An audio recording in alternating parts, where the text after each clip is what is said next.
ایک بادشاہ جو اپنی رعایا پر بڑا مہربان تھا، اس نے 50 کلومیٹر لمبا وسیع و عریض باغ تعمیر کروایا۔ جب باغ بن کر تیار ہو گیا اور اس کے افتتاح کا وقت آیا تو اس نے اپنے 3 وزیروں سے کہا کہ میرے باغ کا جائزہ لے کر آؤ، تاکہ پتہ چل سکے کہ کہیں کوئی کمی تو باقی نہیں رہ گئی۔ تینوں وزیر فوراً چلے گئے۔ شام میں پہلا وزیر واپس آیا اور کہنے لگا، بادشاہ سلامت، پورا باغ بہت شاندار اور حسین بنا ہے، مگر باغ میں ایک جگہ کچرا پڑا ہے۔ اگر وہ کچرا اٹھا لیا جائے تو باغ کی خوبصورتی کو 4 چاند لگ جائیں گے۔ دوسرا وزیر آیا تو اس نے بھی یہی بتایا۔ تیسرا وزیر کچھ دیر بعد آیا۔ وہ بہت تھکا ہوا نظر آ رہا تھا اور پسینے سے اس کے کپڑے گیلے ہو رہے تھے۔ اس کے ہاتھ میں ایک تھیلا بھی تھا۔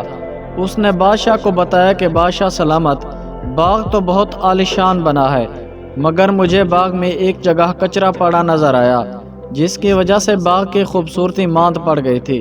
میں نے وہ کچرا صاف کر دیا ہے، اب باغ کی خوبصورتی نکھر گئی ہے۔